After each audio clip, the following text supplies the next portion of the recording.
अगली खबर बिहार के जमुई से, जहां पर दो समुदाय के बीच 16 फरवरी को जो बवाल हुआ, उसके बाद अब नीतीश कुमार के मंत्री ने इस पर विवादित बयान दे दिया है।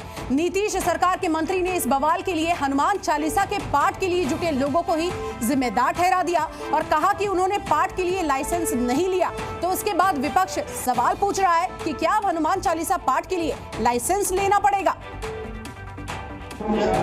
हनुमान ज्ञान गुण सागर, जय कपीस तिहु लोक उजागर। रामदूत अतुलित बलधामा, अंजनी पुत्र पवन सुत नामा। एक तरफ शांति से हनुमान चालीसा का पाठ किया जा रहा था, अंजनी पुत्र पवन सुत नामा। वहीं दूसरी तरफ ये पाठ कुछ कट्टरपंथी मुस्लिमों को पसंद नहीं आया और बस शुरू कर दी पत्थरबाजी।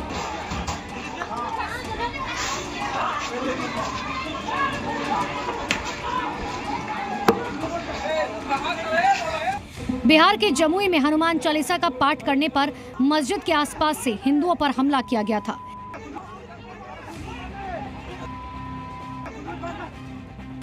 इस पत्थरबाजी में कुछ हिंदुओं को गंभीर चोटें आई थी, जिसके बाद इलाके में तनाव फैल गया था।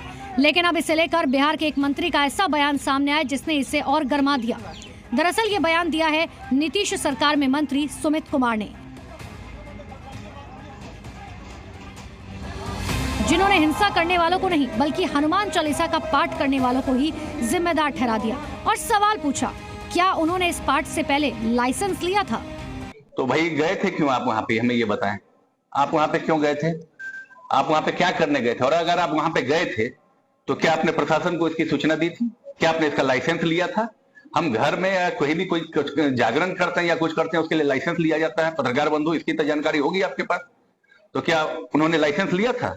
लाइसेंस लेने के बाद क्या ऐसी कोई घटना घटी है क्या, कहीं बताएं। और लाइसेंस लेने के बाद अगर इस तरह की घटना घटती तो हम मानते कि वहां के लोग दोषी हैं जिन्होंने इनके ऊपर हमला किया है। नीतीश बाबू के ये मंत्री जी, जो कि अपने बयान से दंगाइयों का बचाव करते दिखाई दिए, कहना ये चाह रहे हैं कि उनकी सरकार में अगर किसी को हनुमान चालीसा का पाठ करना है तो क्या लाइसेंस लेना पड़ेगा? मंत्री जी, आपके मुताबिक क्या किसी मुस्लिम इलाके से शोभा यात्रा नहीं निकाली जा सकती? क्या शोभा यात्रा निकालेंगे तो पथराव होगा? क्या बिहार सरकार के मंत्री दंगाइयों का बचाव कर रहे हैं? जिस हिंसा की जांच में पुलिस जुटी है, उसी हिंसा पर बिहार के मंत्री के बयान पर सियासत गर्मा गई है। सवाल है कि क्या हनुमान चालीसा का पाठ करने के लिए भी किसी की अनुमति लेने की जरूरत है क्या? उक्त तो धार्मिक अनुष्ठान की पूर्व जानकारी प्रशासन को तो दी जा चुकी थी, फिर यह हाय तौबा क्यों? किसी की भी धार्मिक भावना से खिलवाड़ करने की अनुमति नहीं दी जा सकती है। माननीय मुख्यमंत्री नीतीश कुमार जी के सुशासन में दंगे फसाद एकदम बंद हैं, लेकिन कुछ तत्व ऐसे हैं जो इसके लिए उकसाने की कुचेष्टा करते रहते हैं। शासन में वो हैं, उनको अच्छी तरह पता है कि जिनके साथ वो है वो इसी तरह से हर जगह तनाव फैलाना चाहते हैं, जिससे धर्म के नाम पर लोगों में झगड़ा हो, दंगा हो, फसाद हो, उन्माद हो।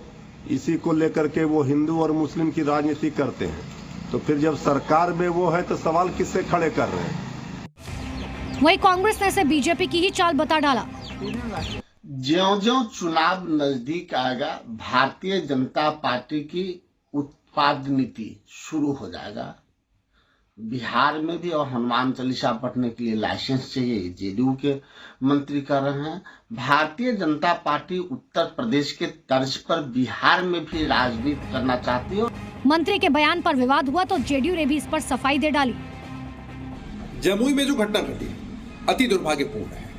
कुछ लोगों ने सांप्रदायिक सौहार्द को खराब करने की कोशिश की, लेकिन अपने मंसूबों में कामयाब नहीं हो पाए। प्रशासन ने त्वरित कार्रवाई की। ये लोग भूल जाते हैं कि ये नीतीश कुमार जी का बिहार है, जहां कम्युनिज्म के साथ कोई समझौता नहीं है। दरअसल जमुई में ये पूरा बवाल 16 फरवरी को हुआ था, जब बालियाडीह गांव में हिंदू स्वाभिमान संगठन ने हनुमान चालीसा पाठ का आयोजन किया था। बड़ी संख्या में संगठन के कार्यकर्ता शामिल हुए थे।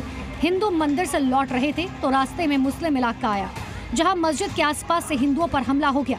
अचानक हुई पत्थरबाजी में कुछ हिंदुओं को गंभीर चोट आई, किसी का सिर फूट गया, किसी की आंख में चोट आई।